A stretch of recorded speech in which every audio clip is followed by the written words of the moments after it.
hadirat-Mu. Hadirat-Mu perlindungan bagi kami. Hadirat-Mu tempat kami berteduh. Hadirat-Mu tempat yang paling aman dalam hidup kami. Hadirat-Mu itulah yang membungkus kami, menyalut kami dengan kuasa yang tidak dapat ditembus oleh apapun juga.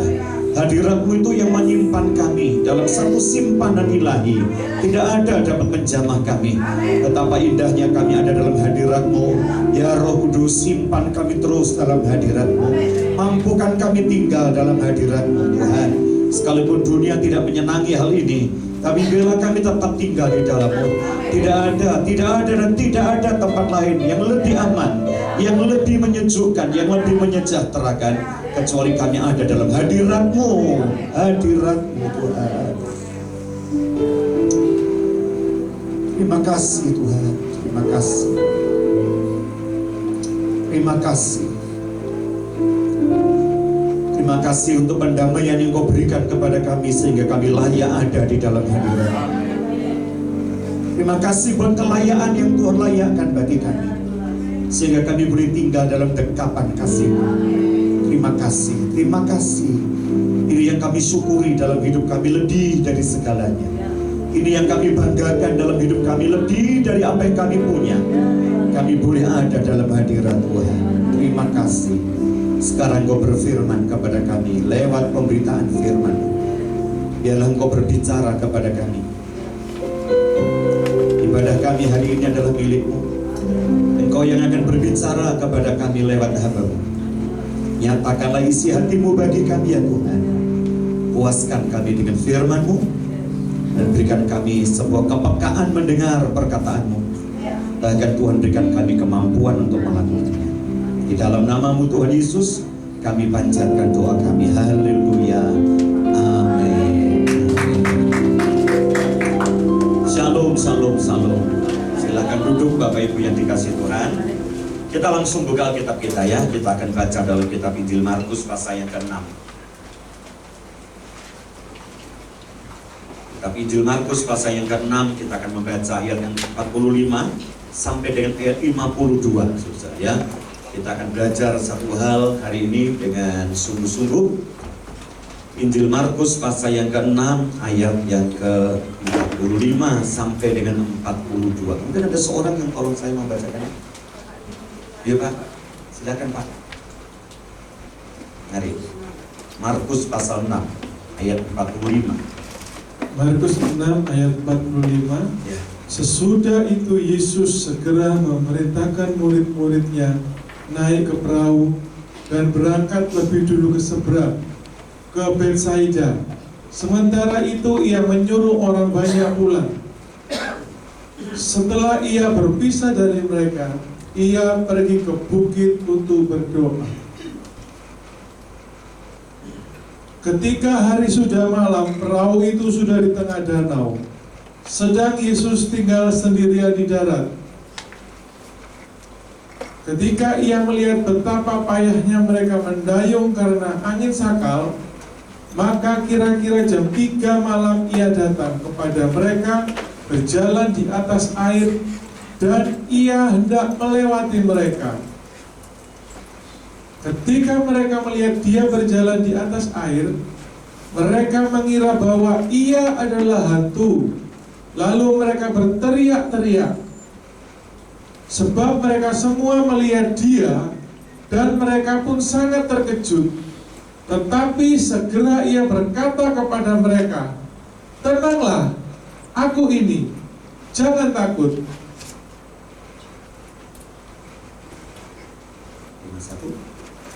Lalu ia naik ke perahu mendapatkan mereka, dan angin pun redalah.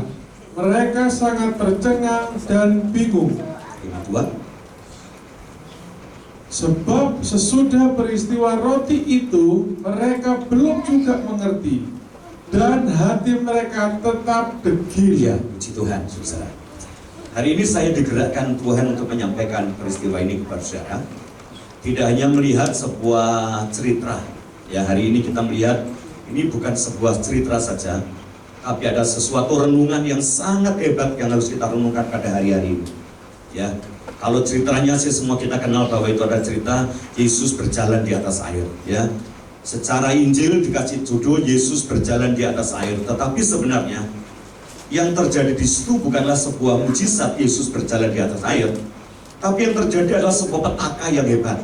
Ya, petaka untuk orang-orang yang telah mengikut Tuhan, yang kira-kira 3,5 tahun lamanya mereka melayani, mereka ada dalam hadiratnya, mereka tetap bersekutu dengan Dia, makan minum bersama-sama, hidup bersama-sama, pertolongan demi pertolongan, mereka melihatnya, mujizat demi mujizat, mereka menikmatinya. Bahkan sampai pada tahun yang ketiga ini mereka ikut Yesus, mereka bukan hanya sekedar seorang pengikut, tapi mereka menjadi seorang yang sudah menjadi saksi. Ya, mereka dipilih dari ratusan murid-murid yang ikut, lalu ada 12 orang yang bersama-sama dengan Dia. Kenapa pada waktu itu cerita ini begitu hebat? Markus menuliskannya dengan sebuah pemahaman yang singkat, karena Markus ini menurut tradisi gereja adalah kitab Injil yang pertama sebelum ditulis Injil-Injil lain. Ya, sebab itu bahasanya cukup lugas, Bapak Ibu Saudara, sebelum dikumpulkannya. Walaupun yang menulis kitab Injil-Injil semuanya, ya ada 2 murid yang pertama kali memang ikut, yaitu Matius dan Yohanes. Lalu ada penerus generasi kedua yang menulis adalah Markus dan Lukas. Tapi penulisan yang pertama dikumpulkan kemungkinan adalah Markus, sebab itu bahasanya paling sederhana, paling lugas. Dan dalam isi cerita ini, Bapak Ibu Saudara, bukan hanya isi ceritanya, tapi pesan apa yang disampaikannya lewat penulisannya Markus. Ya, sekali lagi saya berkata, bukan mujizat yang dituliskan Yesus berjalan di atas air. Kenapa? Kalau Yesus berjalan di atas air itu sebenarnya bukan sebuah keheranan, bukan sebuah mujizat. Kenapa? Bagi Yesus jalan di atas air sudah hal yang biasa. Yang setuju katakan amin. Amin. Mungkin Yesus berjalan di atas udara juga sudah pernah. Dia naik ke surga, berjalan di atas udara sampai dia sampai di surga. Tapi peristiwa ini sebenarnya adalah sebuah teguran, ya, sebuah perenungan yang harus direnungkannya mungkin di tahun 2020 sekarang ini harus kembali dibukakannya, saudara. Ya, saya katakan kepada saudara, hari-hari ini adalah hari-hari perlunya saya dan Anda masuk terus di dalam doa. Ya, hari ini sudah ribut loh, ya. Bukannya dunia yang ribut, tapi Indonesia juga mulai. Ya, 70 lebih orang di Jakarta sudah kena virus yang namanya corona. Dan yang anehnya yang kena ini para perawat di sebuah rumah sakit. Jadi saudara lebih hebat, Surabaya sudah jadi masuk pada hitungan yang keberapa dari 6 kota yang sudah status kuning, ya, yaitu kota Medan, kota Batam, kota Jakarta, kota Surabaya, Bali dan Manado. Ya, kalau saudara lihat, apakah ini artinya buat saya dan saudara? Ini bukan peristiwa yang menakutkan kita, tapi ini sebuah perintah dari Tuhan untuk kita masuk dalam hadiratnya lebih dalam lagi. Saudara mau berlindung kepada siapa? Mau berlindung kepada siapa? Ya, tapi hari ini kita melihatnya, peristiwa ini sebenarnya ada satu peristiwa, sebuah persoalan, sebuah pembelajaran. Mengapa murid-murid ini sampai mereka masuk dalam sebuah kesulitan yang cukup besar? Mereka dilanda angin yang sangat hebat sehingga yang direnggut dari mereka bukan hanya harta tetapi jiwanya mereka. Ya, kenapa? Coba kita melihatnya, penyebabnya sebenarnya apa? Pasal tadi kita baca, coba kita lihat ayat 45 dari pasal yang sama tadi. Kita ulang 45. Sesudah itu Yesus segera memerintahkan murid-muridnya naik ke perahu, dan berangkat lebih dulu ke seberang, ke Betsaida. Sementara itu ia menyuruh orang banyak pulang. Cukup, yuk baca bareng-bareng. 1, 2, 3. Sesudah itu Yesus segera memerintahkan murid-muridnya naik ke perahu dan berangkat lebih dulu ke seberang, ke Betsaida. Sementara itu ia menyuruh orang banyak pulang. Sekali lagi, 1, 2, 3. Lebih keras lagi, 1, 2, 3. Lebih keras lagi, 1, 2, 3. Satu kalimat aja, 1, 2, 3. Sesudah itu. Saya akan sampaikan kepada Anda, sesudah itu. Ya, sesudah apa? Sesudah itu artinya bahasa Jawanya mari ngono. Betul ya? Sesudah itu tuh mari ngono. Bahasanya orang Blitar ke barat sak isi kui. Bahasanya kita orang Wisma Mukti mari gitu. Betul ya? Kalau betul ya? Mari gitu. Ya, betul ya? Mari ngono, mari gitu. Nah, coba hari ini saya tidak khotbah, saya ingin menyampaikan ini apa yang saya dapat dari kebenaran ini. Kalau khotbah mesti pakai ilmu homiletika, pakai ilmu hermeneutika, bagaimana menafsirkannya, bagaimana mengkhotbahkannya. Tapi saya cuma ingin menyampaikan kepada Anda apa yang saya dapat supaya Anda juga dapat berkat. Sesudah itu, mari ngono, habis itu, mari gitu, mari apa? Kadang-kadang kita ini kalau baca firman kan belas terus nggak pernah tanya, saudara ya. Sesudah itu Yesus segera memerintahkan murid-muridnya. Sesudah apa? Kalau Bapak Ibu baca atasnya beritanya, sesudah Yesus memberi makan 5.000 orang. Betul ya? Habis kasih makan 5.000 orang, mereka ini sudah makan kenyang. Ya, yang tadi lapar jadi kenyang. Murid-muridnya yang tadi siang ditanya, guru, kenapa kau tidak suruh orang-orang ini cepat pulang aja? Ini kan hari sudah mulai malam. Ini murid-murid sudah mulai dalam ketakutan. Kenapa? Kalau mereka sudah malam, mereka tidak pulang-pulang, pelayanan ini tidak mari-mari. Terus mangani kita ini kapan? Kenapa? Setelah itu Yesus berkata, jangan suruh mereka pulang. Mereka kan belum makan. Betul ya? Kasih mereka makan supaya mereka pulang, supaya mereka jangan pingsan di jalan. Lalu mereka berkata, kasih mereka makan.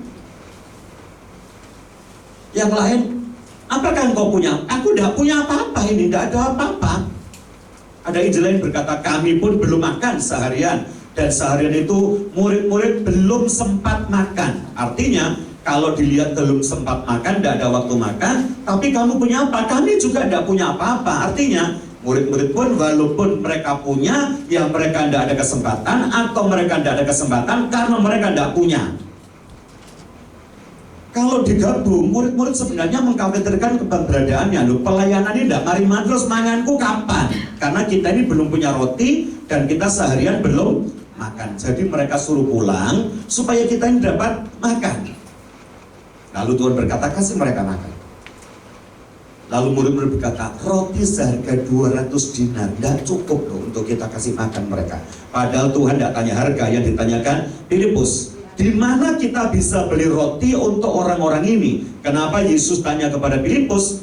Filipus itu orang asli dari Betsaida, lahir di Betsaida.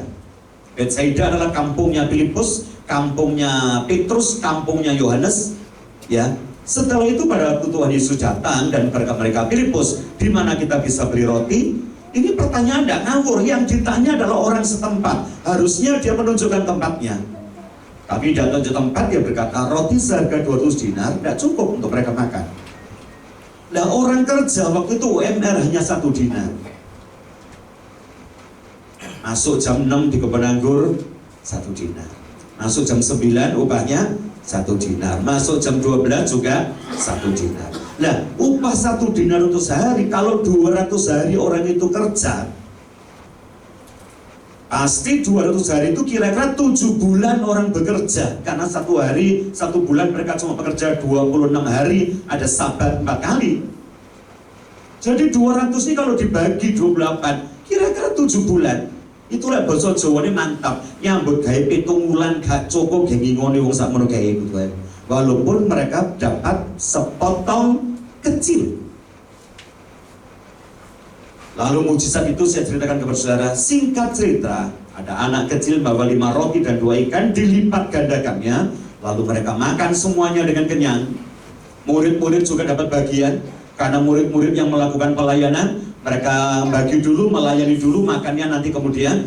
Dan orang yang melayani pasti dapat upah, namanya PA.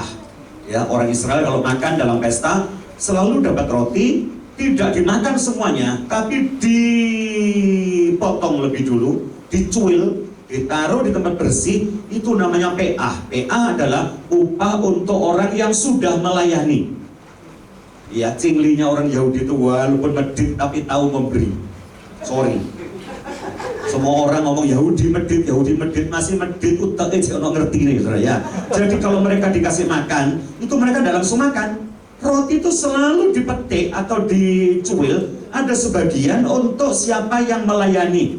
Nah, orang yang melayani di meja satu tidak akan lari kepada meja lain. Makanya seorang pelayan yang hebat, dia akan melayani terus melembut pesta, dia tidak pernah makan. Sampai kapan? Sampai pesta selesai, mereka mengumpulkan upah, mereka mengumpulkan PA pelayanannya, dan bagian mereka pasti lebih banyak daripada mereka yang dilayani. Nah kayak pesta di Indonesia, kadang-kadang saya lihat pesta di Indonesia itu ngeri ya. Pesta belum mulai sehingga wangi mangan dhisik betul ya. Nanti lagi sampai kita tidak sempat mangan loh ya. Ayo sebelum mulai kita makan dhisik ya. Nanti kalau mulai pesta kita tidak sempat tidak keduman panganan. Cek wedine lek ndak panganan ya. Makanya sistem orang Israel melayani lebih dulu, upah kemudian. Mereka tidak pernah pikir upah. Kenapa? Sebanyak mereka melayani, sebanyak itu mereka dapat upah. Saya belajar dari situ. Jangan pelayanan mendapatkan satu pengertian, mencari upah, orang melayani mesti dapat upah. Besok coba dipikiri itu sudah. Itu sudah otomatis. Yang setuju katakan amin. Yang percaya katakan amin. Setelah selesai murid-murid mengumpulkan PA-nya, satu orang dapat satu keranjang. Dari mana kita dapat lihat? 5 roti dan 2 ikan dikumpulkan sisanya 12 keranjang. Bukan bakul ya, keranjang. Kenapa? Ribuan orang yang makan, 5.000 orang laki-laki, belum termasuk anak dan wanita-wanita. Sebab itu 12 keranjang ini artinya satu murid dapat satu keranjang. Kenapa? Yang mengumpulkan 12 orang. Setelah itu, ini loh, saya mau tampilkan. Mari ngono habis itu, mari gitu, mari mangan wareg ini loh saudara. Coba lagi Pak, ulangi Pak. Ayat 45 supaya jemaat ini mengerti tentang ini.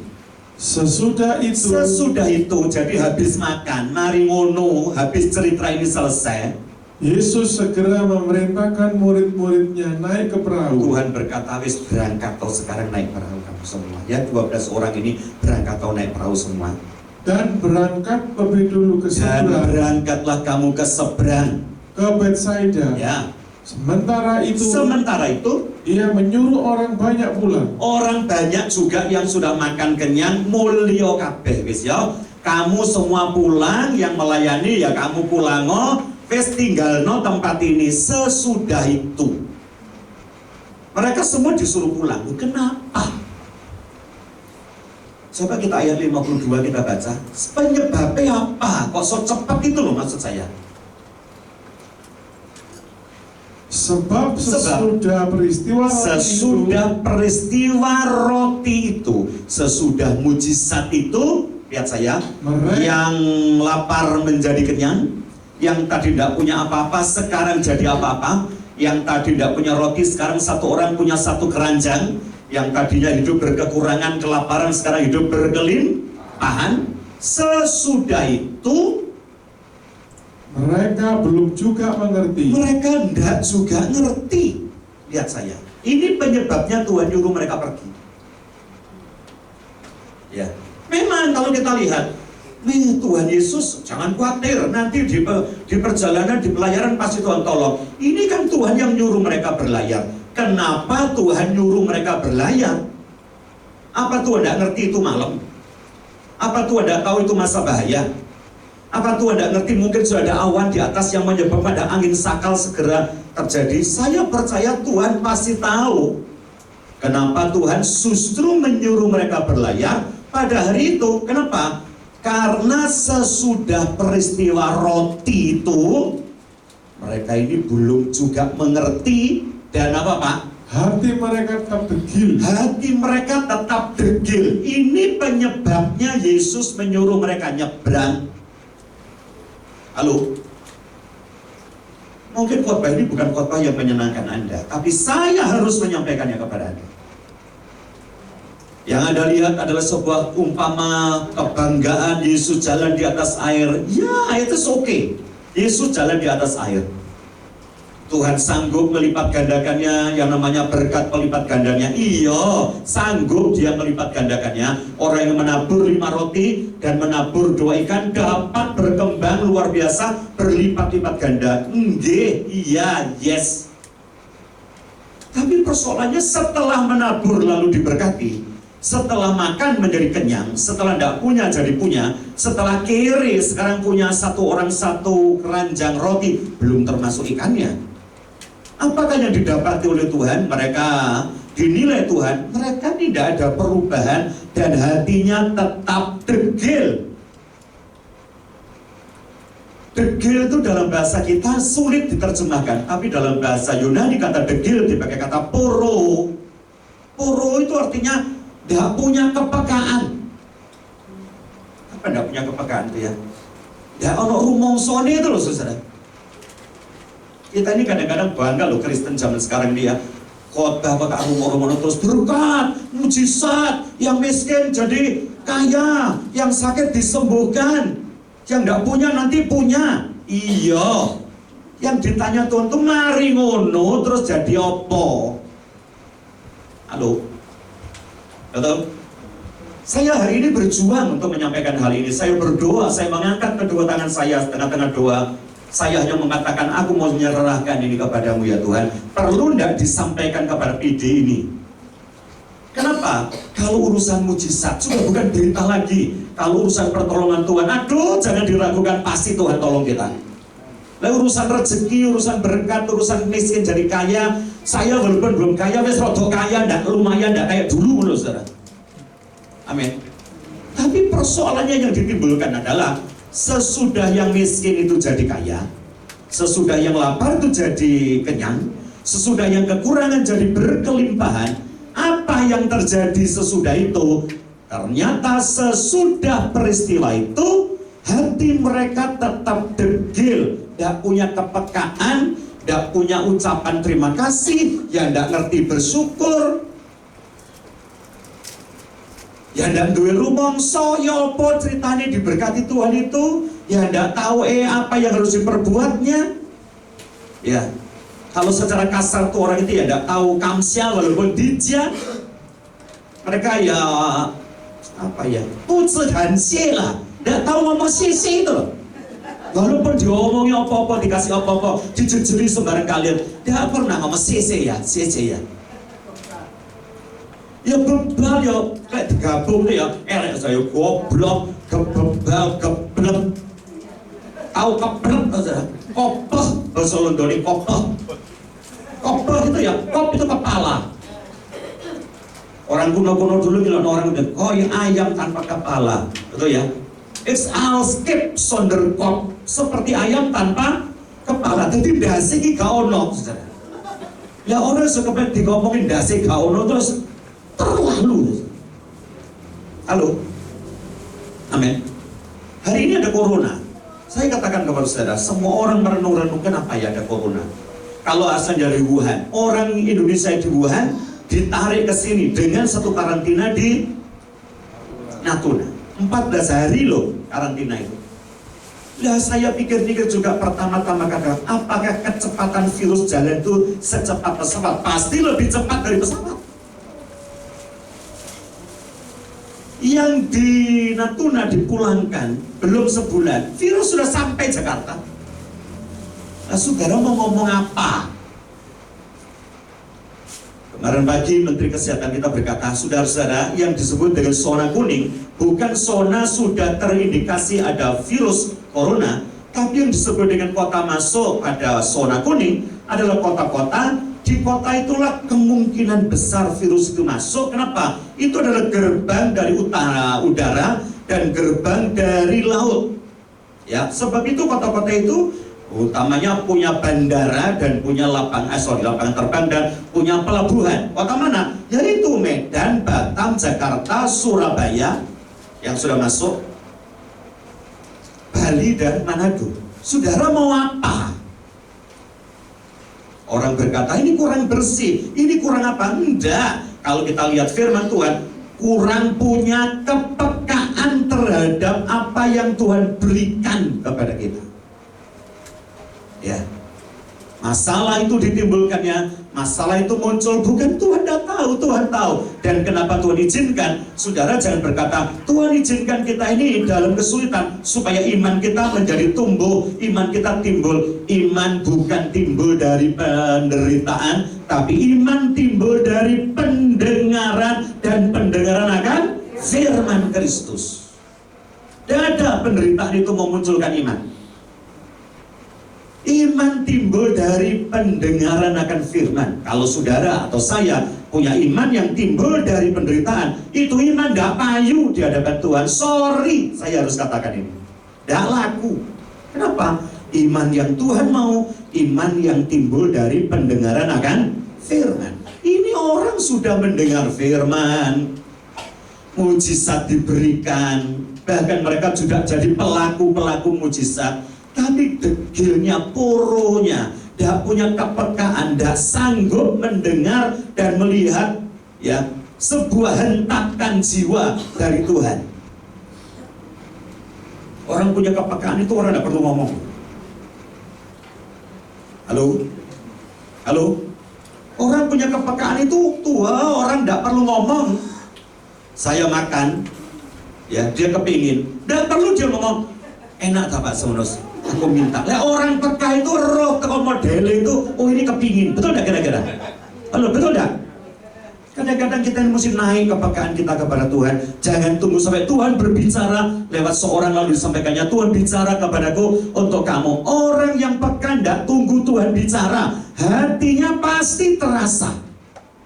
Sorry, kita sudah stuck, kita sudah berhenti, kita tidak berkembang lagi. Perkembangan kita kepada sampai satu hal, Tuhan berbicara, Tuhan berbicara, Tuhan berbicara. Kita naiklah satu tingkat sekarang, jangan tunggu Tuhan bicara. Hati saya dan hati saudara mesti peka sebelum dia bicara. Yang setuju tepuk tangan dulu yang meriah buat Tuhan kita. Itu namanya peka. Peka kita bukan mendengar, peka kita merasa sekarang ini. Kita mulai bangga ya kalau Tuhan bicara lewat seseorang dan orang dipakai Tuhan untuk menubuatkan seseorang, Tuhan memakai dia untuk menyampaikan suaranya. Tapi lihat tahun 2020 rasanya loh saya dan Anda mesti naik. Kepekaan kita tidak perlu sampai dengar. Kepekaan kita ini merasa apa yang Tuhan suruh dalam hidup kita. Tidak perlu dengar dulu apa perkataan Tuhan bicara dan Tuhan berkata. Sebelum itu pasti kita punya kepekaan. Kenapa? Ini Tuhan bicara bolak-balik, tapi malam itu dia tidak bicara apa-apa. Sudah kenyang? Boleh kabeh? Murid-murid sudah puas kamu? Ya, sudah dapat semuanya? Ya, berapa orang? 1 orang, 12 orang? Ya, semua dapat. Sudah, 1 orang dapat berapa? 1 keranjang. Wes, budalo saiki. Pulang ke kampungmu sana. Kampung Ben. Saida entek-entek no rotimu itu bablas-bablas no dumen ambek dulur-dulurmu. Puas kan? Ini satu perasaan yang tidak pernah dirasa oleh murid-muridnya walaupun 3,5 tahun kumpul. Sorry. Dan coba kita lihat ayat yang ke-46. Setelah disuruhnya pergi, apa yang dilakukan oleh murid-muridnya? Setelah ia berpisah dari mereka. Setelah ia berpisah dari mereka, berarti pergi kan mereka? Pergi enggak? Berapa orang yang pergi? 12. Kok enggak si tok pun mikir, loh Tuhan, nah kita ini semua pergi 12 orang, terus lu mbek siapa? Sorry. Hari ini mungkin khotbah ini Anda enggak pernah dengar. Dan tidak pernah masuk dalam ilmu hermeneutika. Saya bukan hermeneutikaan sekarang. Saya ngomong tentang kepekaan. Sorry ya, rodok kasar titik. Utak lo di. Boleh kami semua pergi 12 orang ini. Terus kok sama-sama? Bukankah tadi kita berangkat sama-sama? Atau yang lain yang lebih tua berkata, ini ya, lu pergi 9 orang ya, kita 2-3 orang tak ngumpul di sini deh, nanti pergi sama atau walaupun tidak ada perahu mungkin lewat darat kan kita bisa ngoncoi dia. Ya, kamu pergi 9 orang ya, yang 3-3 ini tak enteng di sini. Atau lebih baik lagi, guru, engkau mau apa atau guru? Aku mau sembahyang. Gini wis Tuhan sembahyang oh. Kami tak tinggal di bawah, tak tunggu sampai selesai sembahyang. Boro-boro berkata, gini aja, tadi kita berangkat sama-sama, engkau mau sembahyang, ya kita sembahyang sama-sama, amin sama-sama, nanti pulang sama-sama. Lu bilang utak ono, bukan poro. Ono dase gitu loh, bahasa Jawa. Saudara jangan pikir Kristen ini sekarang ini Kristen yang dibiarkan Tuhan. Kristen dibiarkan atau tidak dibiarkan. Anak Tuhan dilindungi, tidak dilindungi, tergantung dari kepekaan kita kepada Tuhan. Sorry, sangat saya minta maaf kalau Anda tidak berkenan kepada khotbah ini. Yang menyebabkan Tuhan rela, mentolo, ngongkon lumo, nyuruh mereka berangkat sekalipun dalam bahaya yang besar, seperti tidak dipertimbangkan. Apanya yang membuatnya? Kepleknya mereka itu tidak punya perasaannya sama sekali. Saya jadi ingat Musa. Waktu Tuhan kegi kepada murid-murid, kepada umat, kepada Israel, dan berkata, Musa, aku sudah kegi bangsa ini, dari aku kumpul sudah, mentok sabarku. Kamu pergi ya Musa ya, nanti aku utus malaikat untuk menyertai kamu, dan mereka ini akan maju di depanmu. Aku mau perang dan kamu masuk tanah perjanjian, dan sudah kamu pergi oleh malaikat itu. Sudah beres semua, sudah tak atur, tak toto, nanti malaikat itu yang menyertai kamu, sudah semua pasti beres. Musa berkata, tidak Tuhan, kalau engkau tidak beserta dengan aku tidak mau pergi. Sampai kita nyanyi kan nyanyi, bila kau tak besertaku, ku tak mau jalan sendiri. Betul ya? Kau harus pimpin langkahku. Malaikat ada, tapi kau lebih dari malaikat. Jangan khawatir, nanti makanan tak siap. Tidak Tuhan, makanan itu memang ada, tapi engkau lebih daripada makanan. Tanah perjanjian tak cepak no Musa, ojo tidak. Tanah perjanjian itu boleh saya terima, tapi aku tidak mau hidup tanpa engkau. Kalau kau tak beserta dengan aku, jangan suruh aku pergi. Dan kalau engkau tidak beserta aku tidak mau sendiri Tuhan. Ini lek duwe utak. Sorry, ini jelas loh, pergilah. Ya pergi. Kenapa pergi? Sudah punya roti sak keranjang, ikan sudah cukup. Nah perkara nanti entek ya cari Tuhan lagi. Orang banyak, sudah kenyang semuanya. Sudah, terima kasih loh ya. Ya sudah pulang ya. Ya pulang. Pulang orang banyak. Terbukti besoknya orang banyak itu mencari Tuhan Yesus, ketemulah di sebuah kota dan berkata, Guru, di manakah engkau kami mencari engkau kesana kemari? Pernah baca ibu bapak? Dan tidak menemukan engkau? Yesus segera berkata, engkau mencari aku ini bukan karena engkau rindu kepada perkataanku, engkau mencari aku karena roti yang kemarin itu. Jelas kan? Kon golek aku ini masuk perkara firman dan perkara panganan mambek itu. Karena apa? Mereka makan kenyang, besok lapar. Murid-murid sak perahu 12 keranjang itu untuk perahu mereka seoleh loh, penuh loh. 12 keranjang dengan 12 orang murid. Kepuasan dengan materi. Sorry, saya tidak melarang Anda menjadi kaya. Saya juga kepingin diberkati Tuhan limpah supaya saya menjadi berkat buat orang lain juga. Banyak orang menanti uluran tangan kita loh. Yang setuju katakan amin. Kalau kita tidak diberkati Tuhan dengan limpah, bagaimana saya menjadi berkat buat mereka? Tapi jangan kepuasan kita ini sudah cukup kalau dapat 5 roti, 2 ikan, itu sudah menjadi 12 keranjang. Penuh roti, berjalan tanpa kekurangan, kelimpahan, terus berkata, "Dah Tuhan-Tuhanan." Disuruh pergi, budal. Yesus naik ke atas bukit dan berdoa. Apakah yang didoakannya? Dia sebagai Tuhan apa perlu berdoa? Oh, mungkin yang didoakan hati 12 orang sih berdekat.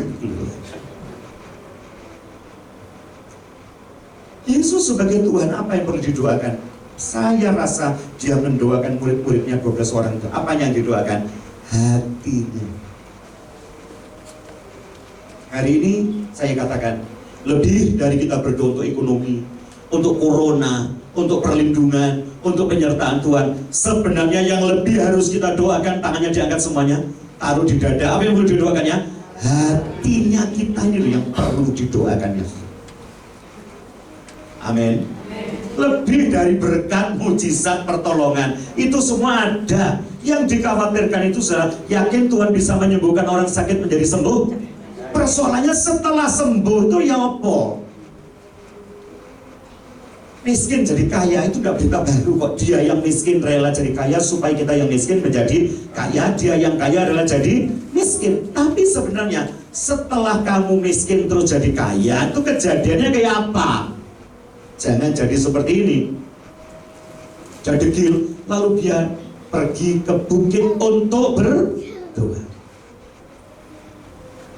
Iman timbul dari pendengaran, bukan timbul dari penderitaan. Dan apakah yang Anda dengar hari ini? Corona. Ya, saya bicara dengan beberapa teman-teman reuni guru. Hanya saya yang tidak jadi guru. Saya sekolah SPG, sekolah pendidikan guru. Masuk kuliah, masuk di IKIP. Institut Keguruan dan Ilmu Pendidikan. Jurusan saya jurusan kependidikan. Mata kuliah yang saya ambil sampai sarjana psikologi pendidikan. Setelah reuni beberapa waktu lalu, semuanya teman-teman saya kebanyakan ada di pengawas, jadi guru, kepala sekolah dan sebagainya. Saya saja tidak jadi guru, karena panggilannya berbeda. Guru ngomong tentang ilmunya, sekali ngomong, saya dikasih kesempatan, saya cuma ngomong, ini zaman sudah mulai berubah. Kita tinggalkan era yang sudah, kita menuju era baru. Kalau kita lihat berapa tahun lalu kita pegang koran, sekarang tidak ada koran. Apakah orang kurang berita? Tidak, ada lewat HP. Dulu orang antri di bank setiap pagi. Sekarang tidak ada antrian-antrian, entah apa. Transfer ya ada, e-banking, betul ya? Betul ya? Oh, apa saja. Orang belanja dulu mesti pakai gerobak, sekarang enggak. Orang bisnis itu bukan harus buka toko gede, lalu ada pegawai banyak, ruwet orang keluar masuk, enggak. Orang berupaya kerja, berusaha, punya perusahaan, angkutan, itu orang tidak perlu punya bis, tidak perlu punya mobil, sepeda motor, tanpa urus STN, tanpa urus pajak, namanya pengusaha Gojek, Grab, GoFood, pokoknya go, yang tidak masuk cuma goblok, betul saya. Kalau betul ya, sekarang mereka berupaya tuh uangnya itu cuannya berapa per hari? Apa mereka pegang sepeda motornya? Yang bayar orang lain, STN-nya STN orang, betul ya? Yang nyetiri ya orang, yang naik orang, uangnya masuk kemana? Ke dia. Saya cuma ngomong kepada guru-guru, apa kalian tidak akan mikir satu kali akan ada pemangkasan dari biaya kependidikan? Menteri kita menteri maju loh dalam hubungan yang Gojek, lama-lama kita ini murid-murid dimasukin sekolah, ruwet, duit negara ditindak, hanya mikiri kelas, mikiri kapur, mikiri buku. Satu kali mungkin akan tidak ada kelas.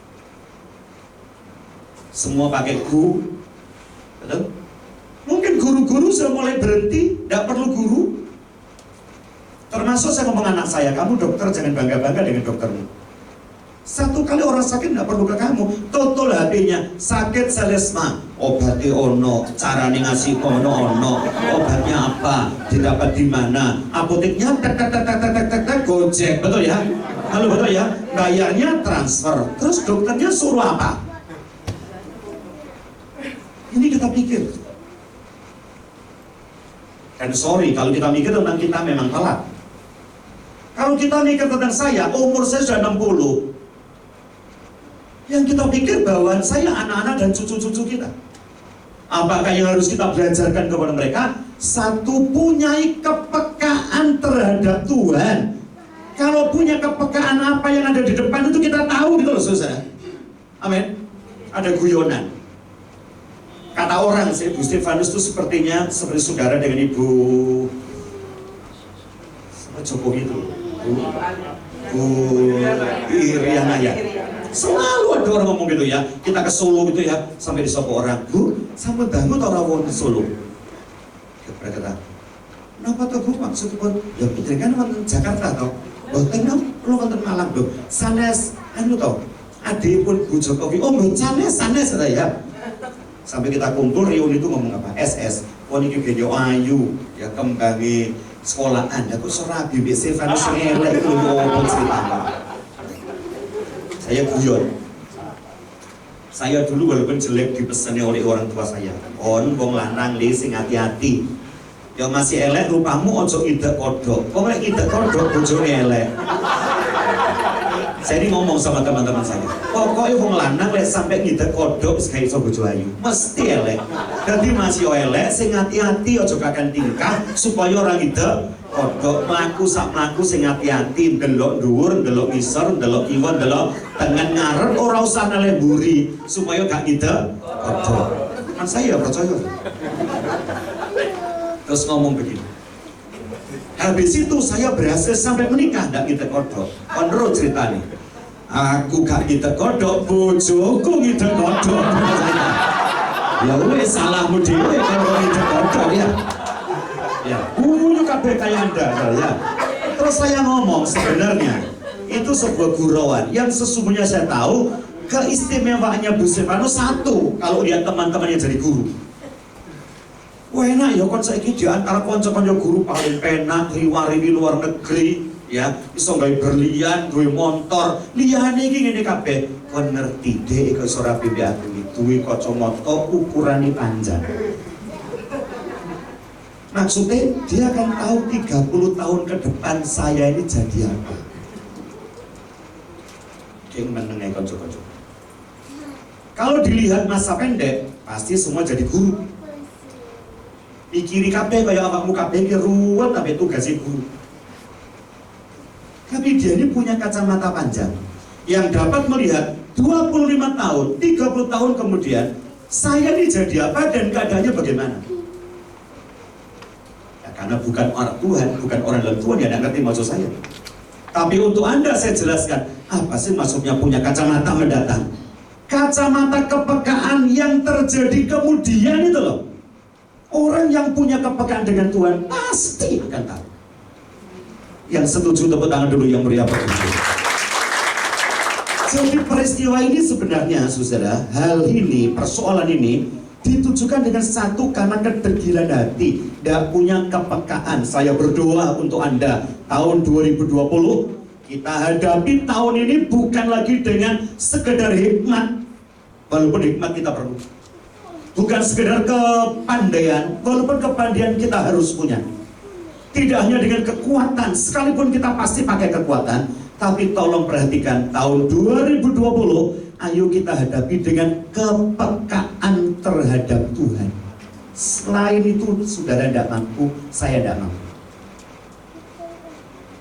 Orang yang peka terhadap Tuhan tidak mungkin berangkat. Sekali lagi, Musa itu berkatnya lebih hebat daripada satu orang dapat satu keranjang roti. Tapi tidak berangkat. Ini loh untuk roti ya, iwai.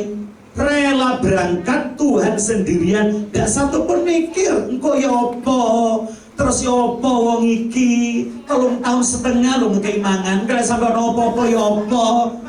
Sorry lo ya, tak ngomong dalam bahasa Jawa, utak, lo dinti, kopoknya itu.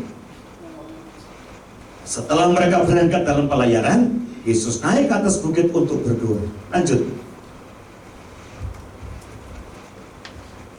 Ketika hari sudah malam, perahu itu sudah di tengah danau. Perahu itu sudah di tengah-tengah danau. Sedang Yesus tinggal sendirian di darat. Ya. Yesus tinggal sendirian. Ini buktinya bahwa semua murid berangkat.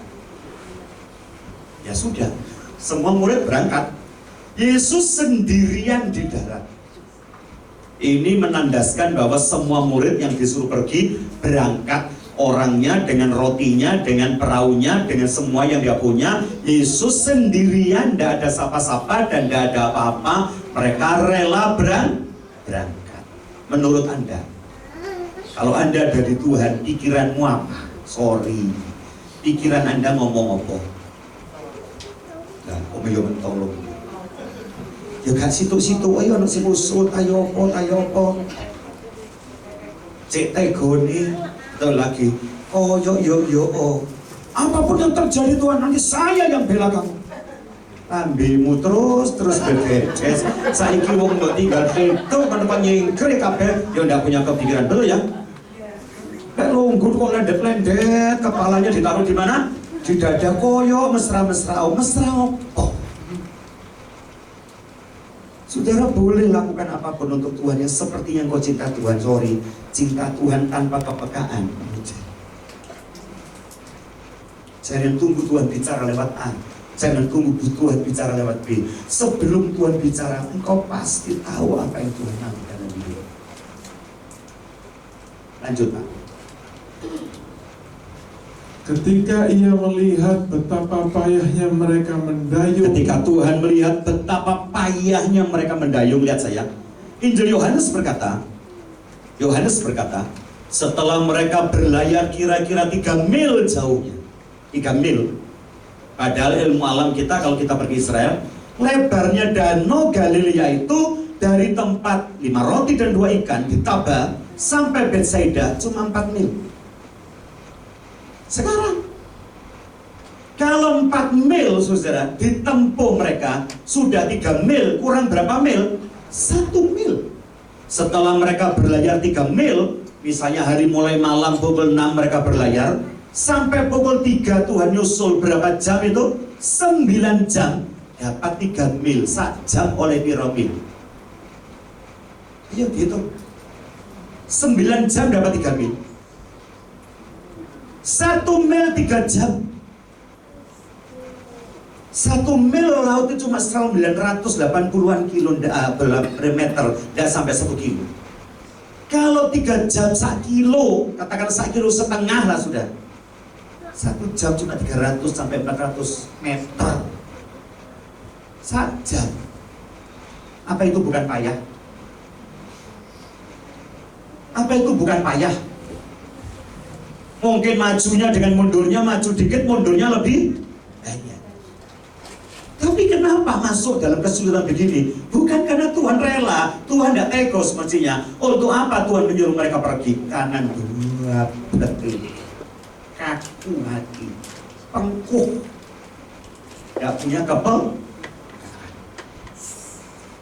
Mungkin di antara kita, ya persekutuan kita ini mungkin hari ini saya berkata, kita agak aneh punya aliran ini ya. Tapi yang jelas saya dan Anda mesti punya yang satu ini loh, namanya kepekaan ini. Kepekaan terhadap Tuhan. Apakah yang ada di hati Tuhan? Itu supaya tahu di hati kita. Kalau bisa detak jantungnya Tuhan itu ya kerasa gitu loh di hati saya dan Anda. Saya rindu itu. Supaya itu jangan menjadi nyanyian aja, tapi pengalaman hidup apa yang Tuhan mau terjelmalah dalam saya tanpa Tuhan bicara. Kenapa? Orang lebih peka lagi bukannya dengar, tapi peka dengan rasa. Lanjut. Maka kira-kira jam 3 malam. Jam 3 malam sudah dapat 3 mil jam 3 malam. Ia datang kepada mereka, Ya. berjalan di atas air. Ya. Dan ia hendak melewati mereka. Dan jangan pikir Tuhan mau nolong mereka, ya. Sorry. Jangan mengartikannya dengan Tuhan itu eto ndaro, endi ono kata eto. Saya bolak-balik dengar khotbah yang lucu ini saudara ya. Saya tertawa bukan karena lucunya. Lalu Tuhan melewati mereka seolah-olah. Bukan seolah-olah, memang dia mau melewati mereka kok. Mau dijarno mereka itu. Kenapa? Degil. Percaya Tuhan tidak akan membiarkan kita. Yang setuju Tuhan tak biarkan kita, lambaikan tangan. Katakan, saya percaya Tuhan tidak membiarkan saya.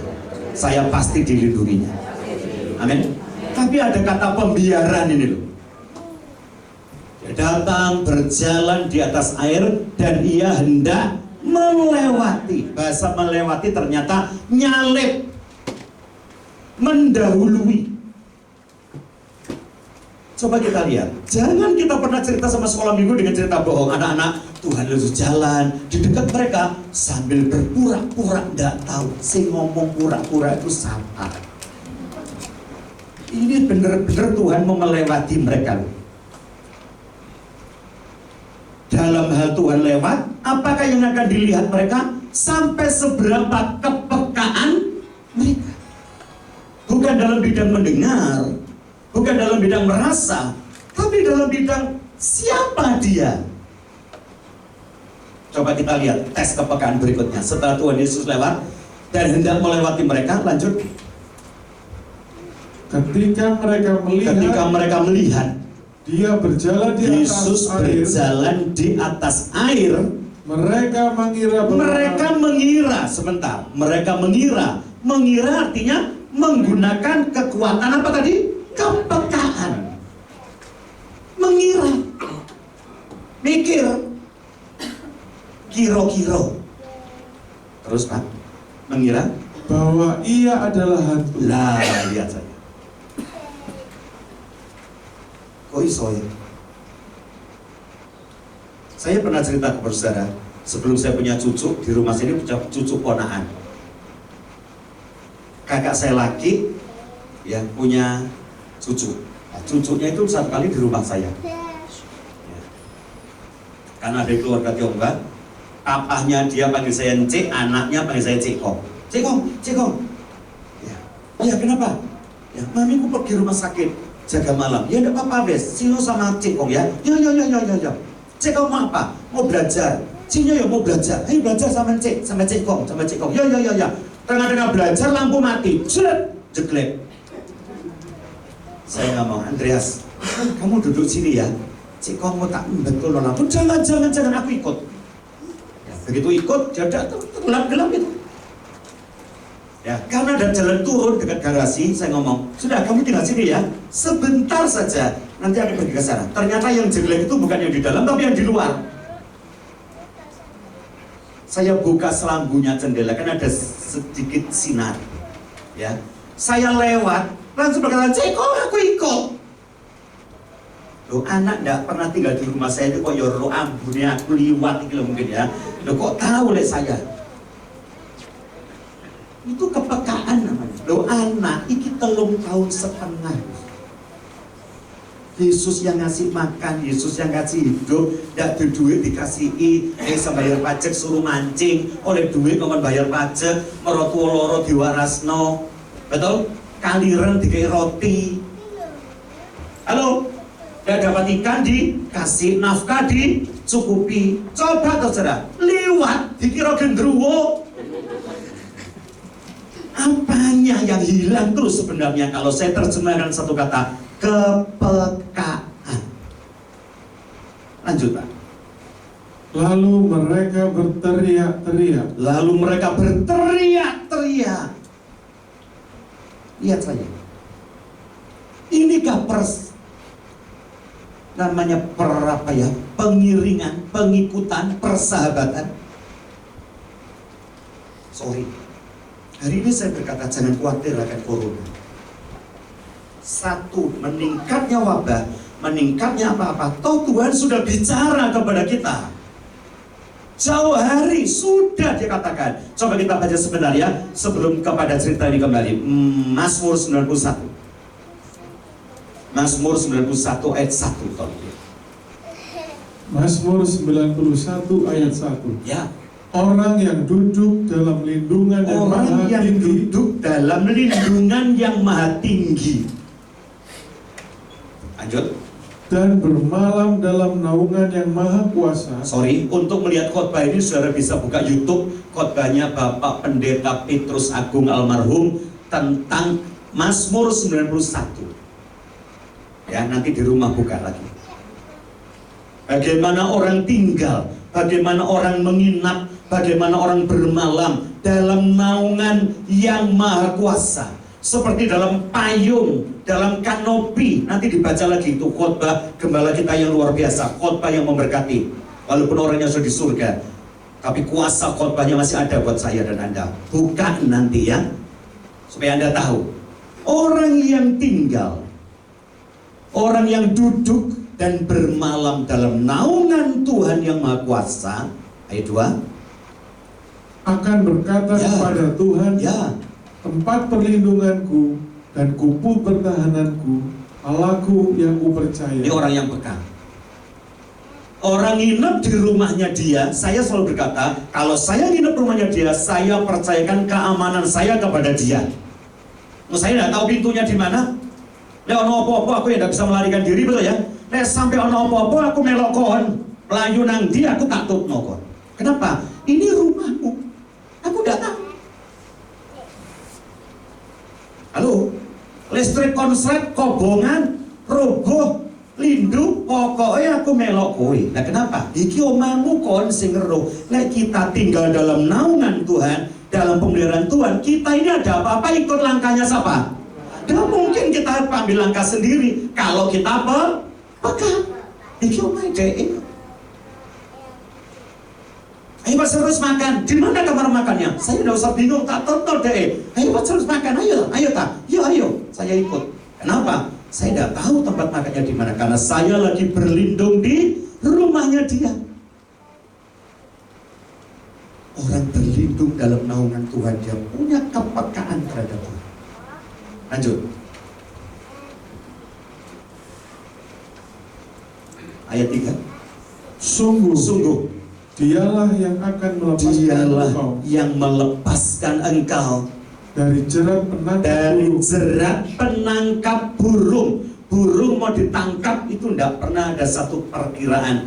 Penangkapan terhadap burung selalu bersikap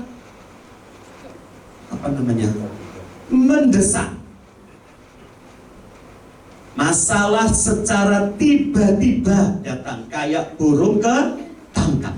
Itu tiba-tiba, sehingga gambaran ini burung tidak sempat untuk melarikan diri. Kenapa? Kemana dia lari? Mesti terperangkap dalam satu tangkapan. Lanjut. Dari penyakit sampar yang busuk, termasuk corona. Ada lebih busuk lagi, mungkin atasnya corona, Corolla, Avanza, Innova, dan seterusnya. Ini baru corona. Nah, mungkin ada banyak orang jual jajan corona dengan harga murah. Kenapa? Corona sudah dikambing hitamkan jadi penyebab penyakit. Coba kita lihat. Ayat 4. Dengan kepaknya, ya, ia akan melindungi engkau. Ya.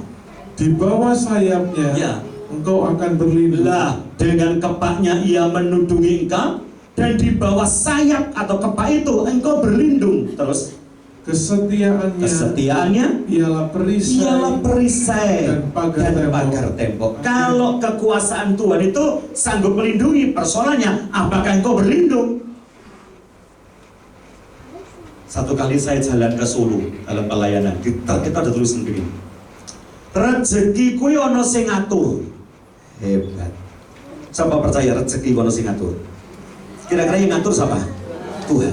Tulisannya bawahnya tuh ciri-ciri itu ya. Saya ngomong sama super saya, uber, cepetan uber. Ya. Saya enggak kepingin nyelip motor itu. Ano apa Pak? Pokoknya uberan, aku kepingin moco itu loh. Bawah itu apa? Ayo uberan. Yo Pak, ayo cepetan lah. Ya gasen. Ya bekas antar wong terkait lo kira kekuatannya, betul ya? Rezeki kuwi ana sing ngatur. Bareng tak cedeki ngomong apa? Yen kowe sampai saiki urung oleh rezeki, pancen kowe ora kena diatur. Tapi kan rezeki itu ada yang ngatur, betul ya? Sing ngedum ki ono, nek kon sampai gak keduman, ancen kon gak kena diatur, betul saya. Ojo nyalano sing ngatur, kon sing gak kena diatur. Tapi lho tuh. Saudara jangan pikir, apa itu suara Tuhan Pak? Kenapa tidak? Kan kano ayatnya Pak, itu kan bukan firman Tuhan. Siapa bilang itu bukan firman Tuhan? Kan harusnya ada ayat. Kalau Alkitab mesti ada ayat.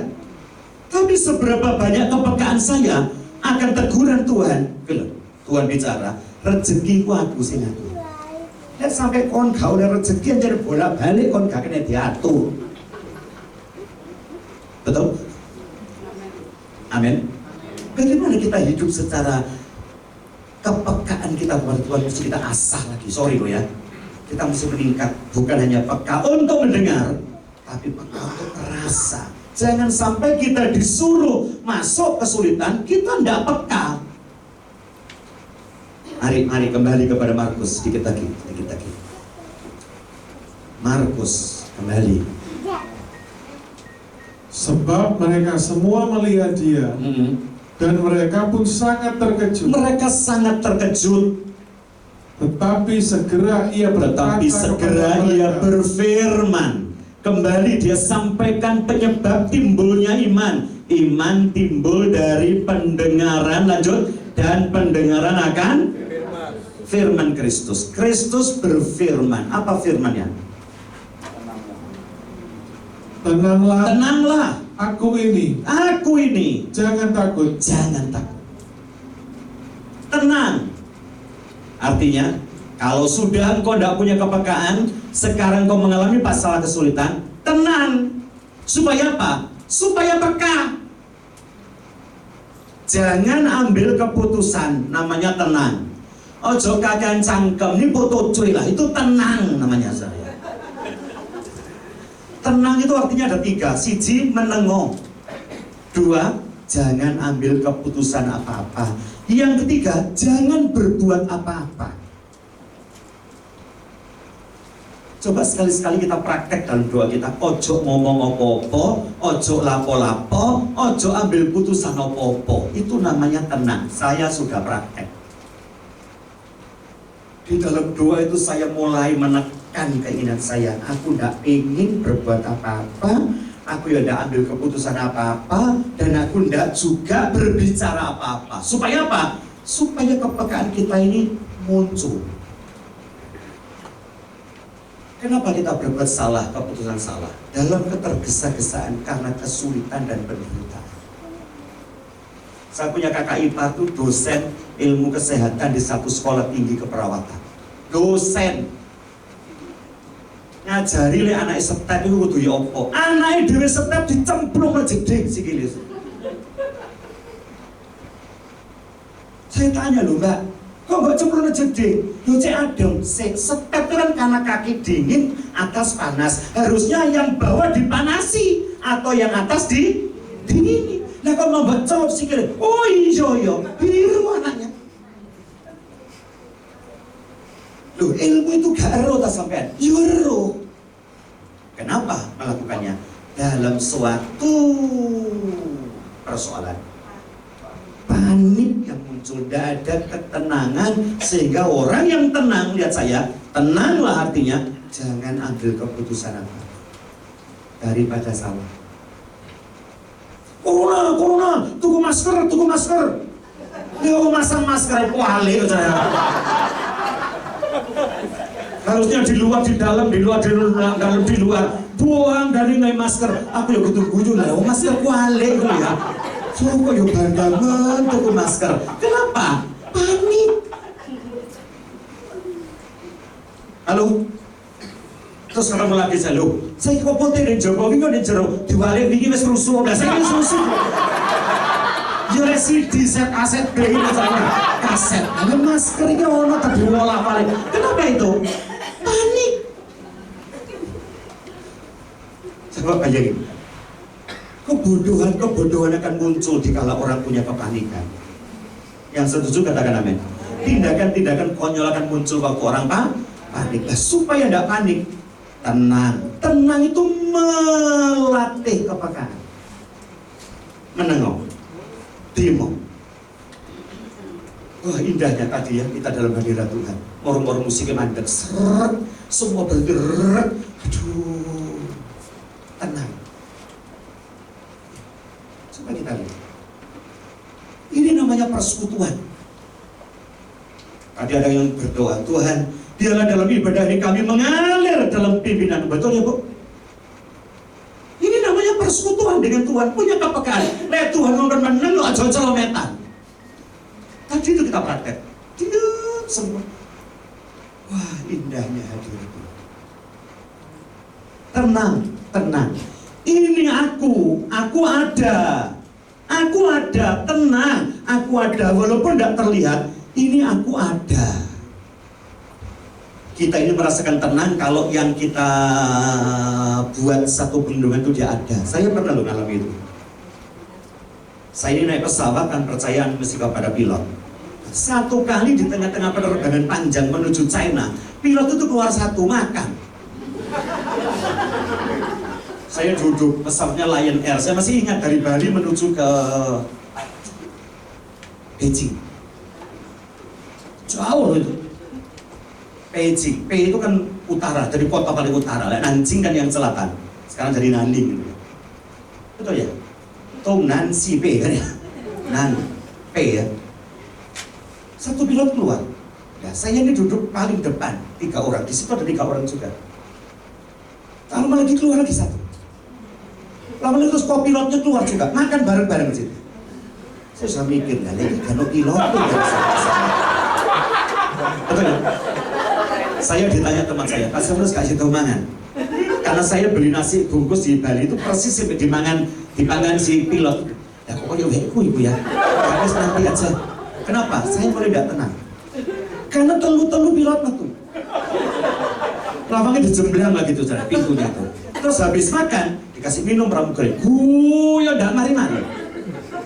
Saya ini pura-pura kebelet kencing, padahal mau nginceng di kopi itu ada saya keluar itu tak inceng, gak ada orang saudara ya. Nggak ada orang, padahal saya tahu kamar kecilnya di belakang. Tapi saya rasa ini tidak ada orang. Saya ngomong sama teman saya, hari ini aja numpak pesawat dikit. Nah kenapa? Pilotnya sembrono ini. Ya apa Mas Mandos? Lihat jenenge di atas ada apa-apa. Terus semua di sini gak ada apa-apa. Ya gak ono apa-apa di atas. Dia ngomong ini di atas di langit Pak. Ya gak ada perapatan, gak ada lampu merah, gak perlu ngerim, gak perlu ngejasa. Ya memang sebenarnya begitu harusnya. Halo betul ya? Di atas kan gak ada mau nyebrang, gak ada apa-apa. Ini di atas 15.000 kaki di atas permukaan laut. Sudah tidak ada apa-apa, tidak ada nyebrang perapatan, tidak ada, tidak ngegas, tidak ngerem. Nanti kan namanya autopilot. Jadi terbang sendiri. Tapi saya merasa tidak tenang. Betul ya? Setelah itu saya mulai. Kok kadang melebu-melebu? Saya tidak makan-makan saya. Pak, serak mambu loh, kaki lo mambu itu kan AC-nya gede di atas nih ya. Gak mungkin padahal saya wedi karena dia di situ. Lama-lama tiga-tiganya masuk, pintunya ditutup. Saya makan. Teman saya ngomong, kalau apa makan Pak? Ya itu pilotnya melebu. Saya bilang, pilot itu di juru katanya turu, apa katanya ngantuk, apa tahu ngomong-ngomong, sama ya garo. Iya ya garo ya, kan mau ditutup. Tapi rasa tenang itu saya rasa jikalau dia ada pada tempatnya. Tuhan itu sampai berkata, tenang, ini aku ada. Nah, pengetahuan tentang Tuhan ada itu saya sejak sekolah minggu ya Bapak Ibu. Saya ada, Tuhan pun ada, di mana-mana Tuhan pun ada. Mengapa susah tak perlu takut, Tuhan selalu tolong saya. Mulai sekolah minggu saya dengar. Kiri kananku ada Tuhan, betul ya? Sekelilingku ada Tuhan. Tapi sesungguhnya kepekaan kita terhadap keberadaan Tuhan itu sampai di mana? Kembali kepekaan, ini aku, jangan takut, jangan takut, jangan takut. Saya baca dalam bahasa Alkitab, jangan takut dalam bahasa gua indah dipakai puyo heiba, tapi puyo ciba. Beda loh bahasa gua ini itu, puyo ciba. Ya, bukan puyo heiba. Heiba memang takut, ci itu juga takut. Jadi ci itu takut, ba itu takut, ciba terlalu takut. Nah kita ini orang-orang Indonesia pada umumnya tidak tenglang, tidak wahana, tidak cumpon nihir. Siapa yang ngerti bahasa koi? Ciba. Halo? Ciangkoi lo seti ini teman. Guru bahasa Cina pertama itu mamamu. Ngajarin apa? Ci dan ba. Ci lu ba.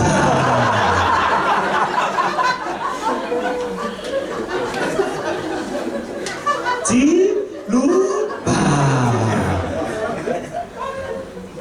Bayi mana sak Jawa itu tidak ngerti. Betul ya? Jadi bahasa koi Mandarin. Betul ya? Yang pertama ci, tiawa. Ci lupa. Jadi kita ini selalu diajari satu ci takut sesuatu yang tidak kelihatan, ba takut sesuatu yang kelihatan. Makanya ci itu merem, jadi Pak belek. Ci wedi, ba tambah wedi.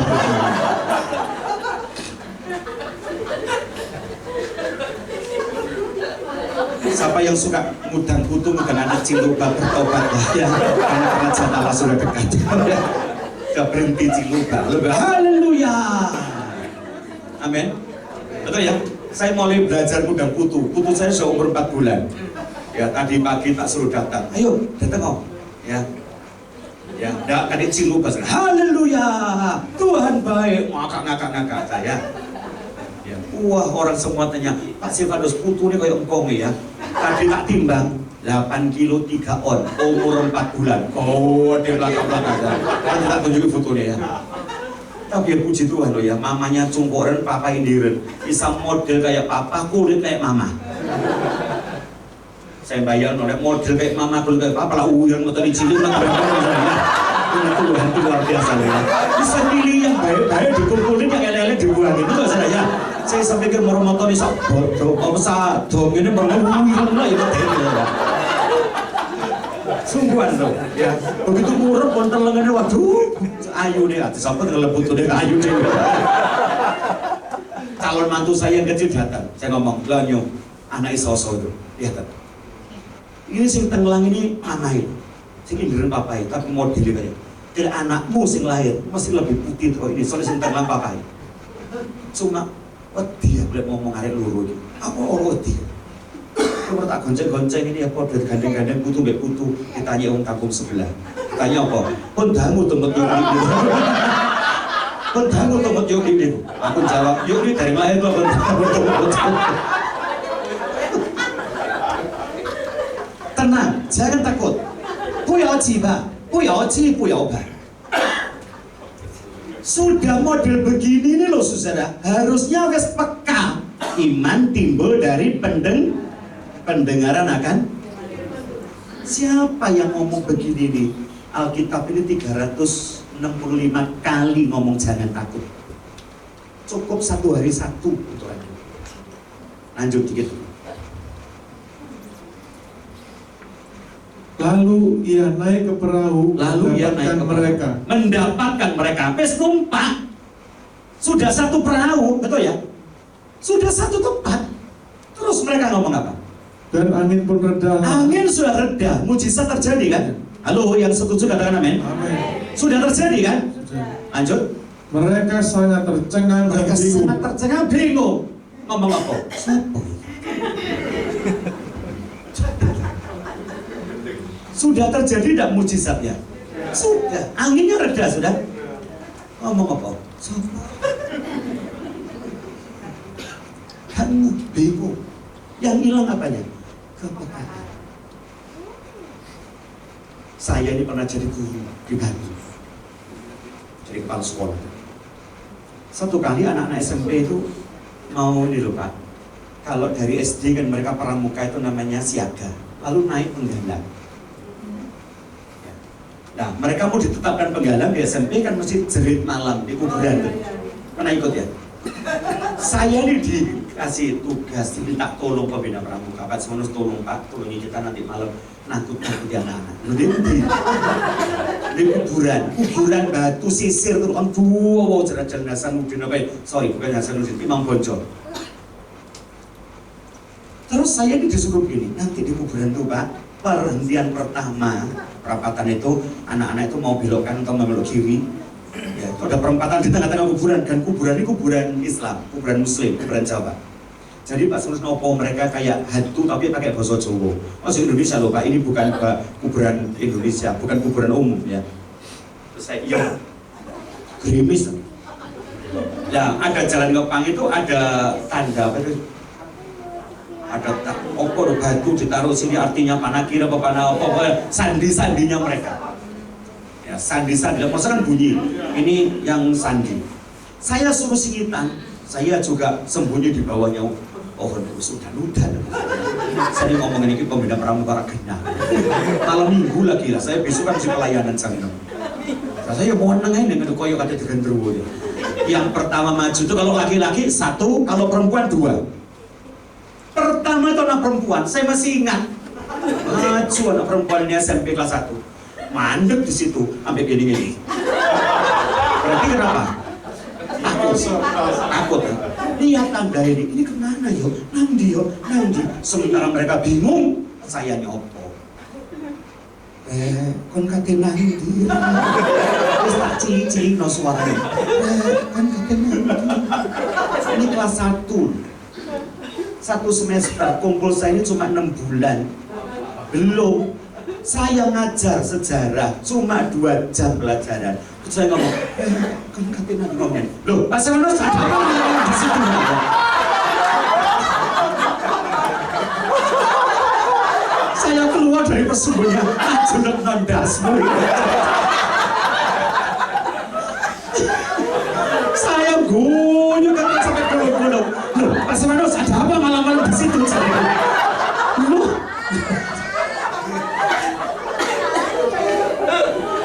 Saya bangun sampai gerimpa tak julek nandasmu rek tau ya. Lah Ya apa masalah malah kamu kata. Cara berkira pada saya. Terus. Saya pergi. Guru kata.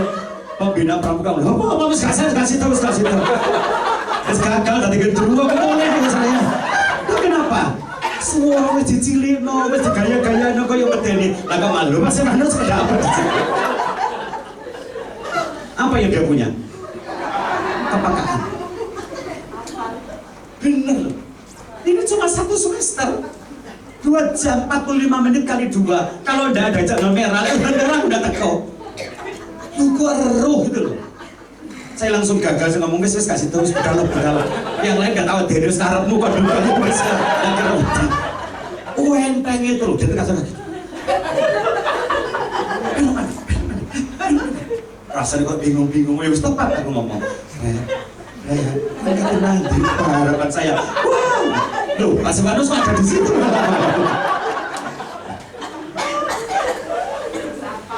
Ini hampir 7 semester, 3,5 tahun tuh.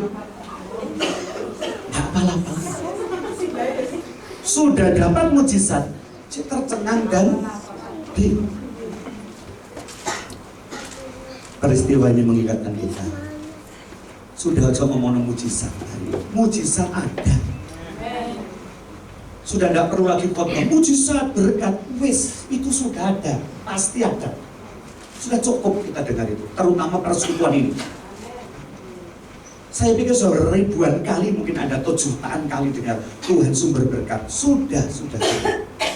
Dan kita harus dengar sekarang seberapa kepekaan kita terhadap Tuhan. Tunggukah Tuhan bicara? Bukan waktunya lagi. Anda tidak perlu lagi datang ke orang untuk didoakan supaya dapat nubuatan. Hatimu sudah penuh dengan nubuatan. Sekalipun tidak ada suara yang dengar dengan telinga, engkau sudah dapat rasa dari Tuhan. Tuhan memberkati.